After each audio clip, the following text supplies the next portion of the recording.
गुजरात से ये बड़ी खबर है, जहां कुछ ही देर के बाद बीजेपी विधायक दल की बैठक होने जा रही है। गांधीनगर में बीजेपी दफ्तर में कमलम में ये बैठक बुलाई गई है। बैठक में विधायक दल का नेता चुना जाना है। बीजेपी के जीते हुए तमाम 156 विधायक इस मीटिंग में हिस्सा लेने जा रहे हैं। इस मीटिंग में रक्षा मंत्री राजनाथ सिंह, येदियुरप्पा और अर्जुन मुंडा भी शामिल होंगे। जीते हुए विधायकों के स्वागत के लिए बीजेपी के दफ्तर में खास तैयारियां की गई हैं। 156 विधायक जीते हैं इस बार गुजरात में। इतिहास रचा है भारतीय जनता पार्टी ने और कुछ ही देर के बाद बीजेपी विधायक दल की बैठक गुजरात में होने जा रही है। विधायक दल की बैठक में विधायक दल का नेता चुना जाना है।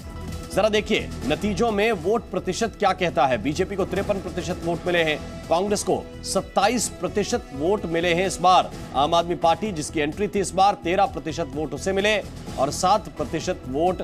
डिजिटल मार्केटिंग को सीखकर आपके प्रोडक्ट्स और सर्विसेज को दुनिया को बेचना चाहते हैं तो फ्रीडम ऐप को अभी डाउनलोड करें। डिजिटल मार्केटिंग का एक्सपर्ट बने।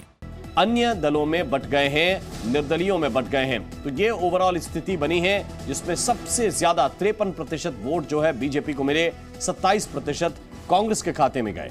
अब सवाल यह कि भूपेंद्र सेना जो गठित होगी, क्योंकि ये तो निश्चित रूप से कहा जा रहा है कि भूपेंद्र भाई पटेल इस बार मुख्यमंत्री एक बार फिर से बनेंगे, लेकिन उनकी सेना में कौन कौन होगा, यानी मंत्री कौन कौन बनेगा, ये प्रश्न पूछा जा रहा है।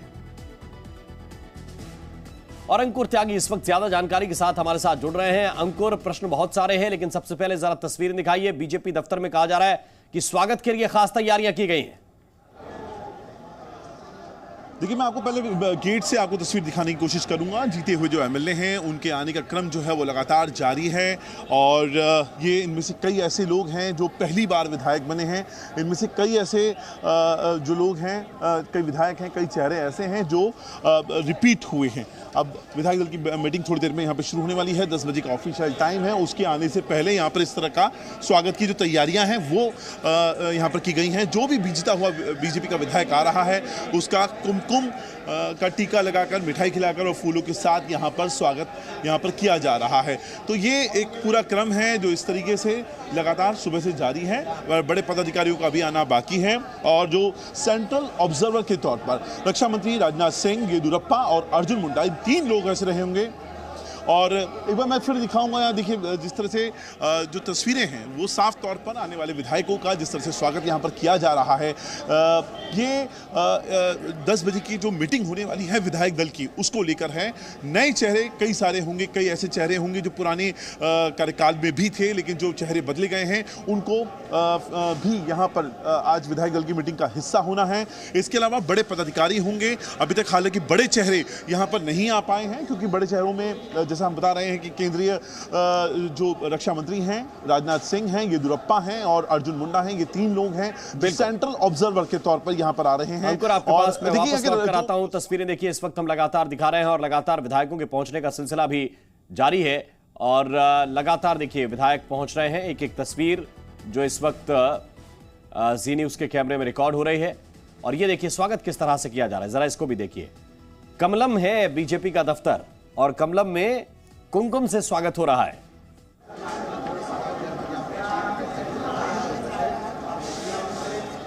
तो ये तस्वीरें इस वक्त आपके सामने जो अंकुर के जरिए आप तक पहुंच रही हैं और अब जरा देखिए कि ये जो स्वागत है ये क्यों हो रहा है। दरअसल बीजेपी ने इस बार रिकॉर्ड तोड़ा है, सारे रिकॉर्ड तोड़ दिए। 156 सीटें इस बार बीजेपी ने जीती हैं। कांग्रेस पार्टी को सिर्फ 17 सीटों से संतोष करना पड़ा इस चुनाव में। आम आदमी पार्टी जो जीत का दावा कर रही थी, सिर्फ 5 सीटें उसके खाते में आई हैं, 4 अन्य के खाते में गई हैं और इस तरह गुजरात की कुल 182 सीटों को आप देखेंगे तो रिकॉर्ड तोड़ 156 सीटें भारतीय जनता पार्टी के खाते में आई हैं और 156 विधायक अब जब पहुंचेंगे विधायक दल की बैठक में हिस्सा लेने के लिए तो जाहिर बात है कि खुशी उन कार्यकर्ताओं को होगी जिन कार्यकर्ताओं ने इतनी मेहनत की और उस मेहनत का फल एक तरह से उन्हें मिल रहा है, उनकी पार्टी को मिल रहा है। अंकुर त्यागी हमारे साथ लगातार बने हुए हैं। अंकुर, खुशी जो है वो देखते ही बनती है, क्योंकि जिस सोच के साथ आप जाएं, लक्ष्य ये था कि 150 के पार जाना है और उससे कहीं आगे बीजेपी के कार्यकर्ताओं की मेहनत की वजह से पार्टी को सफलता मिली, तो खुशी भी उसी तरह देखने को मिल रही होगी। नहीं, बहुत ही खुशी की बात है। जिस हिसाब से गुजरात की जनता ने, जामनगर की जनता ने भारतीय जनता पार्टी के प्रति जो विश्वास दिखाया है, जो एक दृढ़ निश्चय दिखाया है, उसके लिए मैं तहे दिल से धन्यवाद करना चाहूँगी। ऑलरेडी विधायक देखिए, ये रविंद्र जडेजा की पत्नी है रिवाबा, वो इस वक्त आपको यहाँ पर विधायक दल की मीटिंग के लिए आते हुए दिखाई दे रही हैं। एक सदे हुए राजनेता के तौर पर उन्होंने एक बहुत सदा हुआ बयान दिया और फिलहाल कुमकुम का जो टीका है वो रिवाबा को लगाया जा रहा है। रविंद्र लड़ेंगे लोकसभा चुनाव। एक बहुत ही सदे हुए राजनेता के तौर पर, एक मैच्योर पॉलिटिशियन के तौर पर रिवाबा जो है उनको फिलहाल यहाँ पर टीका लगाकर, कुमकुम का टीका लगाकर, मिठाई खिलाकर उनका यहाँ पर स्वागत किया जा रहा है। और चूंकि मीडिया उनको हर मुमकिन सवाल यहाँ पर जानना चाहती है, लेकिन एक बहुत संतुलित बयान उन्होंने दिया और उसके बाद वो विधायक दल की मीटिंग के लिए अंदर जा चुकी हैं। बिल्कुल, तो अंकुर ये तस्वीर दिखा रहे थे कि रिवाबा जडेजा वहां पर पहुंची हैं। रिवाबा जडेजा ने जीत को लेकर कार्यकर्ताओं को भी बधाई दी, एक सधा हुआ बयान दिया और अब वो भीतर बैठक में हिस्सा लेने के लिए पहुंच गए हैं। तो 156 विधायक हैं, एक एक करके पहुंच रहे हैं। 10 बजे का समय निर्धारित था और लगातार विधायकों के पहुंचने का सिलसिला जारी है। ये जो बैठक है ये बहुत ही महत्वपूर्ण है क्योंकि विधायक दल का नेता चुना जाना है। सेंट्रल जो ऑब्जर्वर हैं, केंद्रीय पर्यवेक्षक हैं, उनकी टीम भी जिसमें केंद्रीय रक्षा मंत्री राजनाथ सिंह, BS येदियुरप्पा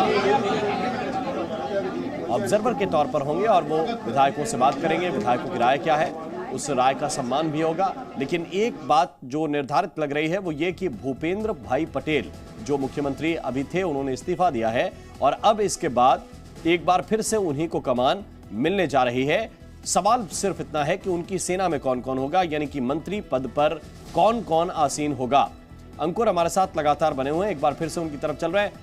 अंकुर, वैसे तो कहा जाता है कि विधायक अपना नेता चुनते हैं, वही मुख्यमंत्री बनता है, लेकिन क्या औपचारिकता है एक तरह से, क्योंकि ऐलान बहुत पहले हो गया था कि भूपेंद्र भाई पटेल के चेहरे पर चुनाव है और उन्हीं को आगे कंटिन्यू किया जाएगा।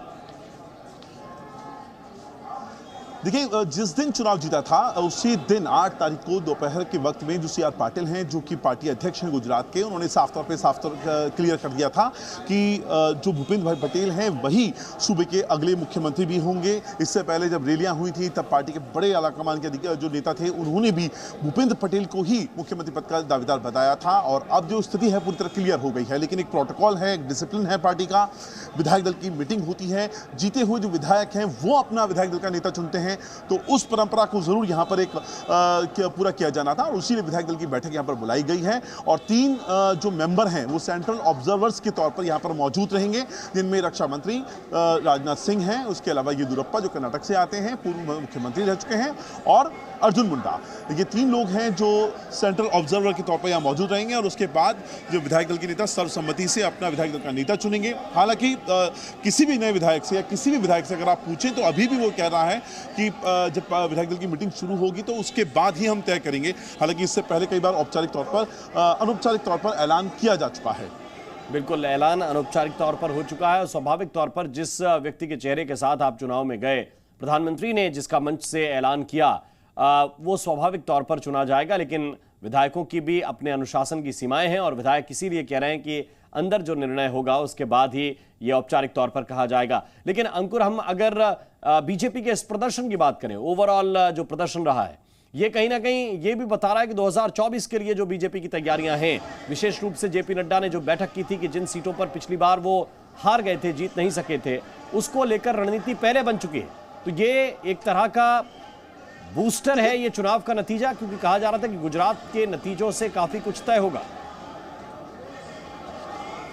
देखिए, गुजरात के इलेक्शंस के बाद अभी हम जो बात कर रहे हैं, हम दिसंबर 2022 में वाली बात कर रहे हैं और लोकसभा का इलेक्शन तकरीबन 1.5 साल के बाद होने वाला है, तो वो मई 2024 के आसपास का वक्त होगा जब लोकसभा लड़ा जाएगा। इसके बीच में कर्नाटका का इलेक्शंस हैं, इसके बीच में BMC इलेक्शन बहुत महत्वपूर्ण हो जा रहे हैं जो मुंबई में होने वाले हैं। यही नहीं, इसके बाद 5 राज्यों के इलेक्शन होने हैं जो अगली दिसंबर में होने हैं, जिसमें राजस्थान, छत्तीसगढ़, मध्य प्रदेश, ये बड़े राज्य आते हैं। जहाँ तक सवाल है गुजरात के इलेक्शन की, गुजरात में बहुत कुछ ऐसा हुआ है जो बीजेपी में और गुजरात में पहली बार हुआ हुआ है। आप देखिए, अगर इस पूरे के पूरे मैंने जो इलेक्शन 2 महीने यहाँ रहकर कवर किया है, यहाँ पर पिछली बार जो फैक्टर्स हुआ करते थे उनसे कई फैक्टर्स का नामो निशान नहीं था। पाटीदार आंदोलन था, ओबीसी समाज में नाराजगी थी, दलित समाज में नाराजगी थी, ऐसे बहुत सारे फैक्टर्स थे जो बीजेपी के खिलाफ गए थे और यही वजह थी बीजेपी का सबसे जो न्यूनतम जो प्रदर्शन था वो 99 जो सीट थी, 99 सीट्स थी, उनके साथ बीजेपी ने 2017 में यहाँ पर अपनी सरकार बनाई थी। 92 का आंकड़ा यहाँ पर जीत के लिए चाहिए होता है। इस बार वो कोई भी फैक्टर यहाँ पर मौजूद ही नहीं था। दूसरी एक बात जो चीज़ थी, जो जिसके बारे में बूथ पॉलिटिक्स के बारे में बात की जाती है, बूथ मैकेनिज्म के बारे में बात की जाती है, जो बीजेपी का अपना एक वैल्यू सिस्टम है, सोशल थिंक टैंक सिस्टम है, उस पर बहुत ज़्यादा काम किया गया है। खुद गृह मंत्री अमित शाह ने यहाँ स्टेशन रहकर गुजरात में, अहमदाबाद में न केवल रैलियां करी, सभाएं करी, बल्कि यहाँ रहकर पूरी पार्टी की रणनीति बनाई। कैसे ये हुआ, लेकिन पिक्चर बाद में ये 156 जो आप सीटें देख रहे हैं इस वक्त, कांग्रेस की 17, आम आदमी पार्टी की 5 और अन्य की 4, कुल मिलाकर 182 सीटों का गणित ये रहा। बहुत बहुत शुक्रिया अंकुर त्यागी आपका इस पूरे अपडेट के लिए, इस पूरी जानकारी के लिए।